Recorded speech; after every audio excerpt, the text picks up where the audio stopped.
Okay, cool. You guys want to try that again? You've heard of entertainers trying to reach their audiences online during the pandemic, but I'm pretty sure you've never seen anything quite like this.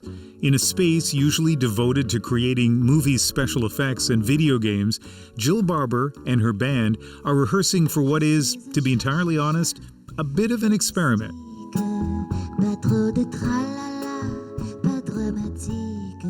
I was afraid of the technology, and I didn't have a really good handle on how it all worked. It's been a very steep learning curve this year, and I feel like I've sort of shifted the narrative. It used to be that technology was not necessarily our friend as musicians, but now we're finding it can be a great tool to use. I spoke to Barber this summer about how she was turning to Zoom with regular stages shut down. Had you done an online show before? No, I was really reticent to do an online show. Stealing glances. The concerts from her home were simple and the interaction with audiences heartwarming.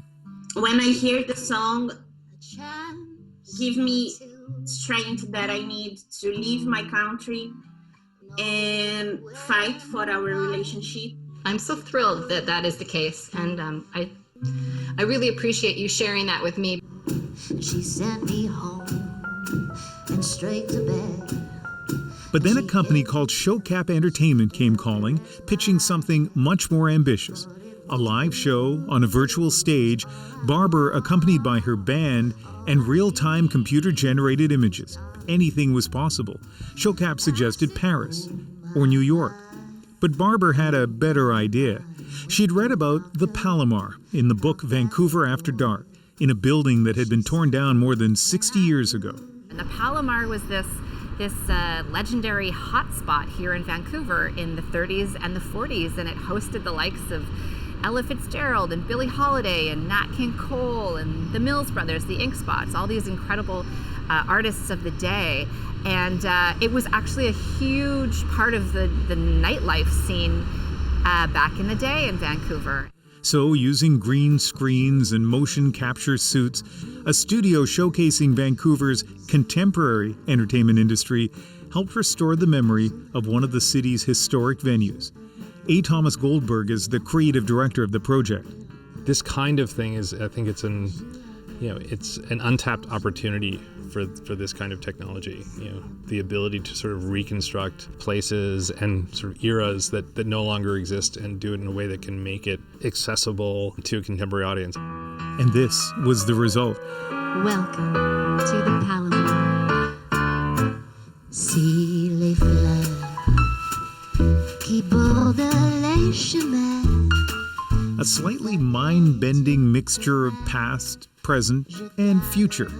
The Palomar reconstructed by computers from the few old pictures they could find, and a bit of artistic license. Jill Barber singing live, her band transformed into ghostly images, answering questions from the audience during the intermission.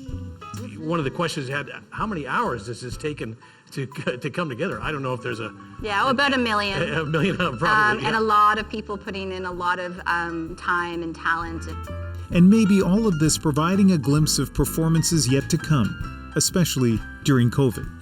In these times where so many events are forced to happen online, I was really pleased to create an event online that was meant to be online. It was not the next best thing. It was something that was truly a result of collaboration and